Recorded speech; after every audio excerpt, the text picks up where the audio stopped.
কখনো কখনো মনে হয় সারাদিনের সব ব্যস্ততা আর ক্লান্তি সবকিছু থেকে একটু দূরে চলে আসি, আর তখনই আমি চলে আসি আমার বাগানে। এই গাছগুলোর সঙ্গে সময় কাটানো আমার কাছে শুধু শখ নয়, এটা আমার ভালো রাখার একটা জায়গা।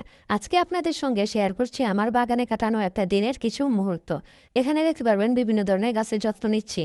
গাছের যত্ন নিতে খুব বেশি ঈদের টাকা তুলে যাওয়া জাহাজ নামে যাবে নিয়মিত কাজ লাগে। আমি বলে জিহা যাও প্রেতি করে খা করে অলা বিক্রি করে খা শুধু লাউয়ের টাকা নিয়ে এরকম নিজে চাষা খেতে ফেরা না এমন হলো এই গাছই হলেই যেখানে চাকরি যায় হয়তো যে সব ফুলের সাথে জড়িয়ে দর্শনীয় লাগতো না। কিন্তু সময়ের সঙ্গে সঙ্গে নতুন পাতা এসেছে, ডালপালা বেড়েছে, গাছগুলো ধীরে ধীরে বড় হয়েছে, আর সেই পরিবর্তনটা নিজের চোখে দেখতে পারাটা আসলেই অনেক আনন্দের। বাগানে কাজ করার সময় একটা বিষয় আমি সবসময় খেয়াল রাখি, প্রতিটা গাছের প্রয়োজন কিন্তু এক নয়। কোনো গাছ বেশি আলো পছন্দ করে, কোনো গাছ একটু ছায়া পছন্দ করে, কোনো গাছের মাটি শুকিয়ে গেলে পানি দিতে হয়, আবার কোনো গাছে অতিরিক্ত পানি দিলেই সমস্যা হতে পারে। তাই শুধু পানি দিলেই গাছের যত্ন নেওয়া হয় না, গাছটাকে বুঝতে হয়, তার প্রয়োজনটা বুঝতে হয়। আর বিশ্বাস করুন, নিয়মিত গাছের যত্ন নিতে নিতে আপনি নিজেই বুঝে যাবেন কোন গাছ কখন কি চাইছে। আজকে যেমন কিছু গাছের মাটি দেখছি, মাটি যদি বেশি শক্ত হয়ে যায় তাহলে একটু আলগা করে দিচ্ছে, কারণ মাটির জোর জোরে থাকলে শিকড়ের জন্য পরিবেশটা ভালো থাকে।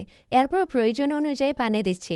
তবে একটা কথা, গাছকে ভালোবাসে বলে অতিরিক্ত পানি দেওয়া যাবে না। অনেক সময় আমরা মনে করি বেশি পানি মানেই বেশি যত্ন, কিন্তু আসলে তা নয়। এই কারণে আমি বাগান শুরুর প্রথম দিকে অনেকগুলো গাছ হারিয়েছি।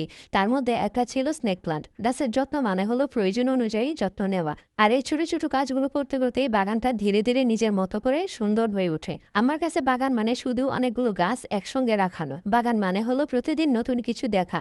আজ নতুন একটা পাতা এসেছে, কাল হয়তো একটা কুড়ি দেখা যাবে, কয়েকদিন পর সেই কুড়ি থেকে ফুল ফুটবে। এই অপেক্ষাটার মধ্যেও কিন্তু একটা আলাদা আনন্দ আছে। কখনো একটা গাছ ভালোভাবে বেড়ে উঠলে অনেক আনন্দ পায়, আবার কখনো কোনো গাছ নষ্ট হয়ে গেলে মন খারাপও হয়। কিন্তু সেখান থেকেও শেখা যায় কোন ভুলটা হয়েছে, কিভাবে পরের বার আরো ভালোভাবে যত্ন নেওয়া যায় সেটা বুঝতে পারি।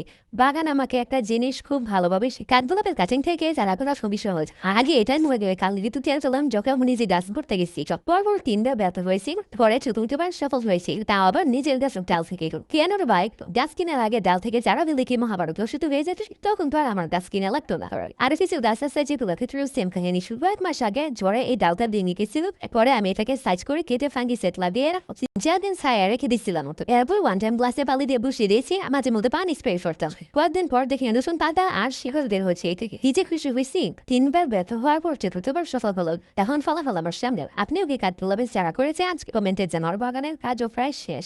গাছগুলোকে একটু সময় দিলাম, কিছু শুকনো পাতা পরিষ্কার করলাম, প্রয়োজন অনুযায়ী পানি দিলাম, আর নিজের জন্য কিছুটা সুন্দর সময় কাটালাম। আপনাদেরও যদি গাছ ভালো লাগে তাহলে নিজের বাগান বা বারান্দায় ছোট্ট করে হলেও কিছু গাছ লাগান।